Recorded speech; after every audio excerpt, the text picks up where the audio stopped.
Development, and you are now live.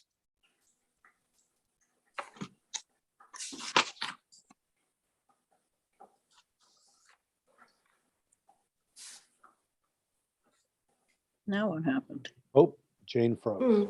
They don't want us to go online.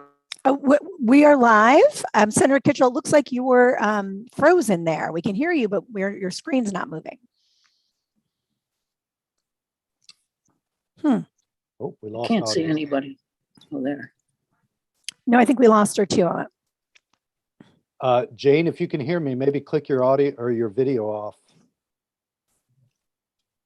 Okay, she just left the room, so I imagine Oh. she's going to reboot. I think she just clicked her video off. Oh, I'm okay, just- great. No, I'm here. Can you hear me? We can Yeah. hear you. Okay. All right. I just realized I was still on my Wi-Fi at my house, and at this point,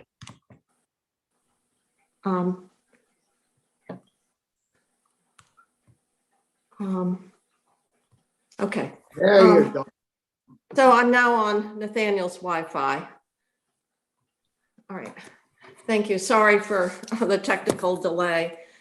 So committee, what we have, we took up the amendment that came from Senator Pearson Friday, and then we had a proposed amendment from Senator Brock, and we left it that we would look at the language and that we would probably make some changes in terms of how it was drafted because of the questions were raised, and some of the wording actually would have precluded spending on anything, so to speak, in terms of ARPA money. So over the weekend, spend some time trying to figure out how to approach this. We know that a number of areas of concern had to do with language, but also how the BAA used some of the ARPA funding. So what is being proposed here is recognizing the very strong possibility that revenues this year are going to come in higher than the forecast that was just approved in January.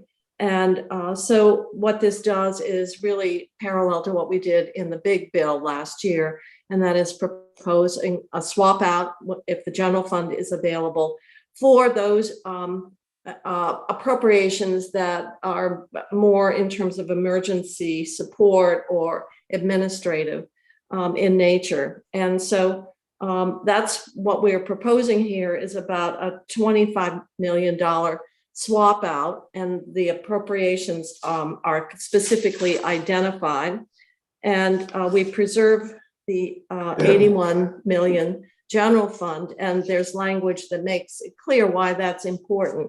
So this would still have the first, keep the first items for the surplus, the 5 million to close out property management fund to bring it up to a total of 10, and which would really take the note off the CAFR, and then 20 million on callable bonds. And then we would move into the up to the 25 million if the money is available, starting with 6 million for the food bank, adult day payment,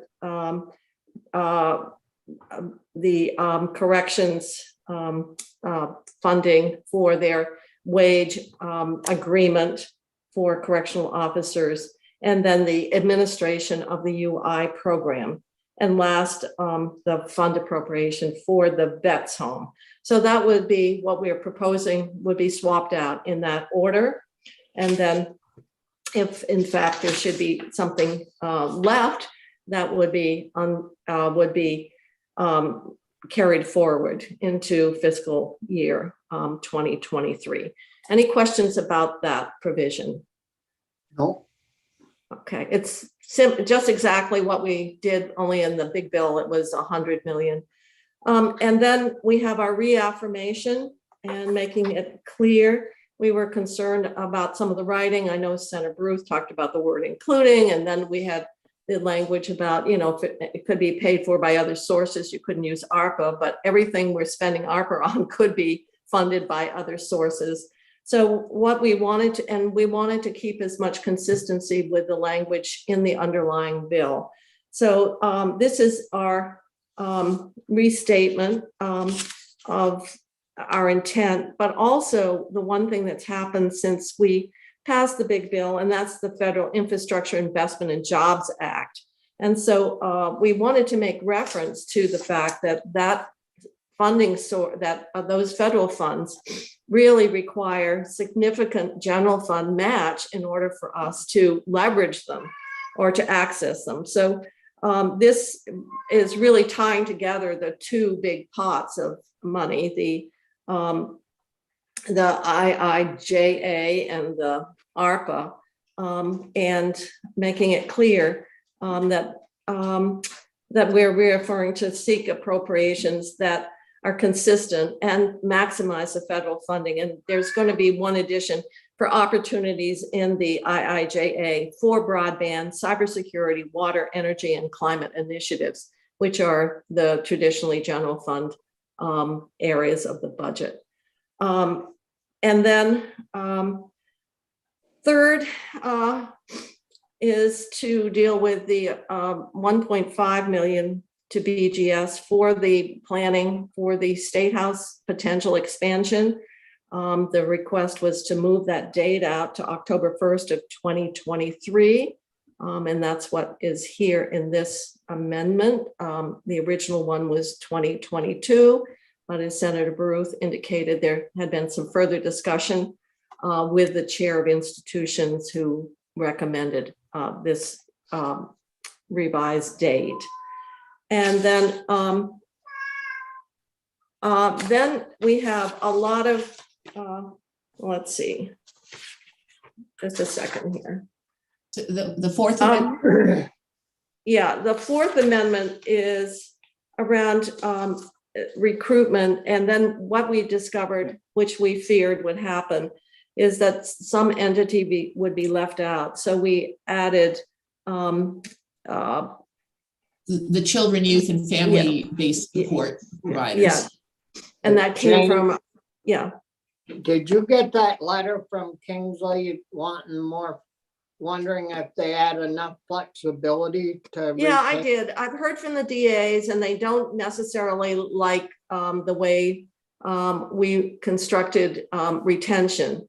And that's something we're going to have some discussion with the House. They had a very different approach toward retention, and the 1 year seems to be a problem. Some entities are saying we do it quarter by quarter rather than 12 months. And so there's going to be a lot more discussion around it. And don't forget, the House put nothing in for recruitment. It was all on the retention side. So that's an area that we're already getting requests. We need more flexibility. The 12 months is posing administrative difficulty. But once again, we're using a needs-based approach. And so we want to make sure that when we did a list, that it be as inclusive as possible. We've already gotten some other technical suggestions for the when we conference the difference in the two bills. So yes, I know that, and I've let them know that we will address it when we negotiate with the House. Yeah, sounds good. But we did hear from the Youth Service Bureau, and Yeah, they felt it wasn't clear that they could be potentially assisted. So we did add that there. And that was in response. And then we're down to the home and community-based waiver. And I'm going to let Stephanie run through that. That's technical. It's technical, both in subsections B and C. It's how we were accounting for it. The $17 million of money that we actually appropriated last spring for home and community-based for the rate increases. The way it was drafted last week, it just made it wasn't particularly clear that that had already been appropriated. It looked like it had potentially being appropriated twice, and we wanted to make that clear. And so that's what you're seeing. It's replacing the whole sections, but the operative pieces are lines 9 through 12 on page 6, and then on 20 at the bottom of page 6 to 7, 20 through line 2, where we're just referencing that $17 million. Okay, and then and And that 17 then is broken out by, It's just to make it clear that we actually already have appropriated that in Act 74. And the match for it comes out of the pot of money from the 10%. okay. We just, And then, I had it listed as if it was going to be appropriated again previously. oh, okay. So, and then we have the 25 million on page 7, which is to for the retention and so this Yeah. is just keeping what we have. That, yeah, from line 3 down on page 7, that's just the way we had it last week. The 25 is part of the 60 million. And then lines 5 through 12 are the additional pieces of home and community-based spending authority for the remainder of this fiscal year. So All right, out of that $146 million plan, it's yeah. I need to be clear, the amounts on line 2 through 6 are already appropriated? The amounts on line 20 on the bottom of page 6, this appropriation consists of 17 million. Yes. Through line 2, that is already appropriated. We appropriated Yes. that in Act 74. That's my point. And the Yeah. following appropriations in one time. Yeah. The 1 through 6. Yes. 1 through 6 are being appropriated in this section. Okay.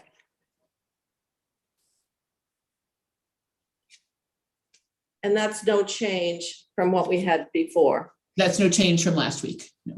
Yeah. Okay. I just wanted to confirm that. Yeah. All right. So really what that is doing is dealing, a lot of words, but essentially what we're dealing with is recognizing that 17.1 million was already appropriated in the big bill, and it could have been, we wanted to make it clear that we weren't appropriating it again. Right. And it's Otherwise, with this pot of money, it's very important that we get the accounting and the tracking of it correct for the federal requirements. okay. And so that was another technical, a lot of words, Yeah. because we kind of rewrote the whole section, I guess. Well, we were doing it both in B and C, so it seemed easiest to replace the whole section than to pull out the sections. Okay, all right. Questions on that?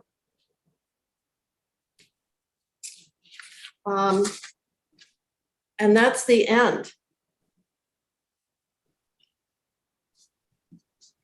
I believe that is the end. The final version will be sent up to John. So questions, Bobby? Yeah, where's the language that we had in there about referring to the language that was in the 22 budget about, you know, we had some language in there that kind of copied what was in the big bill of 22. Yeah, that starts on page 3, a reaffirmation of multi-year funding priorities. Okay. And it makes reference to the bill last year. Yeah, good. And Okay, I missed it in the last draft. Yeah. So that's, as I say, this is a rewrite. The first is pretty much the same, but added B, which is really recognizing that additional substantial slug of federal money that's coming through the Infrastructure Investment and Jobs Act. And that ties into the general fund requirements that are going to have to be met to draw down those dollars. So it's on page 3. Other comments or questions? Something I didn't make clear?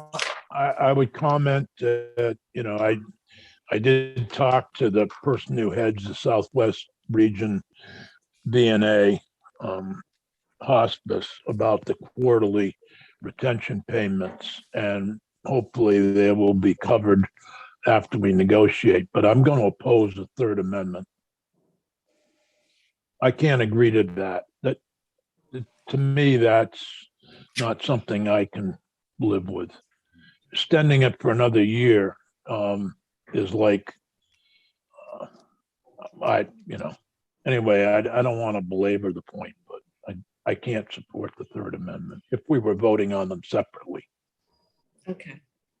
I'll support all the others, understanding that we're going to negotiate the retention and try to be more flexible for some of those organizations.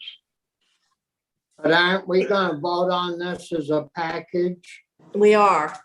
Well, Yeah. now I'll vote yes on the package, but I'm just, if somebody, I won't do it, but if somebody wants to single out the third amendment, I would vote no. Well, I think there's a lot of us in that situation, but taking it as a package, it's very well done, I think, overall. Yeah, no, I'm not disagreeing with anything. It's just that one point. I mean, I'm happy to try to see if we can't work out the retention issue, which, is something I'm dealing with here. But the whole idea of spending 1.5 million to look at State House expansion and giving them an extra year to do it is just, if you give them an extra year, they'll take it. Well, I think that underlying language, though, is that they're required to do something by May. Let me get my addendum out. But my plan was that we would It's vote section on this. 56 in the addendum. Thank you. 56. So, I wouldn't myself look at it as giving them another year. The amendment was putting a restriction on them. This still puts a restriction on them that wasn't there before. It's just a little looser than it was originally. But the other, the language, I'm sorry, Philip, yeah, that's right, there wasn't a restriction, so Yeah. now there is one. It's not, it's a little longer than what Senator Brock originally proposed to us. So I'm sorry, Senator Bruce, go ahead. oh, I was just going to say, and Chair of Institutions very quickly went around to all the players and got their agreement on this. So it seems like other than the senator from Bennington and maybe others who oppose the idea itself, it seems like if we're going to give this money, this date is a restriction, and there wasn't one before. So that's a compromise. Oh, I would agree that it's better to have a restriction, but I still oppose the use. Yeah. I oppose having another year to spend the money. Well, the language in section 56, which I had mentioned May, says on or before May 1st, 2022, BGS in collaboration with the Sergeant at Arms shall develop and issue an RFP for programming design and issue a request for programming in the initial phase of design and develop design development documents for the expansion, including infrastructure needs for any. So they already are coming with a May deadline requirement. So that remains unchanged here. That date is still there. It's only this additional time requirement. Other comments on the, yes, Senator Westman. In the spirit that this has all been worked around, and it may not all be perfect, but it moves us in. I'd move the package. Okay, so you move the amendment. Senator Yes. Starr, you're seconding? Yeah. Okay, so we have a motion and a second to approve this amendment that would be offered on behalf of the committee, recognizing that there at least one section around the date that is a source of concern or disagreement, but we're voting on the entire amendment at this point. Other comments? If not, I'll ask the clerk. I guess we have to do we have to vote on the amendment? Or Can't just hurt. indicate? Because I'm offering it on behalf of the committee, so I guess I Yeah, should. it'd be good idea to vote. Okay. So, Mr. Clerk, Senator Ballant, Yes. Senator Baruth, yes. Senator Nitka, Yes. Senator Sears, Yes, Senator Starr, Yes, Senator Westman, yes, and Senator Kitchell. yes. Okay, unanimous, 700. Okay. Thank you. Stephanie or Chrissy, if you will send me the amendment, then I will forward it to the I Secretary of just the did. It Senate. should be popping up right in front of you. Okay, I'm not on my other device, so I'm going to have to log off or go in the other room. So I'm going to, unless it's further business, it's about 25 after 9. I'm going to adjourn this session of the Appropriations Committee, and then we'll reconvene this afternoon. we're So meeting we'll go at offline. 1:30 today, right?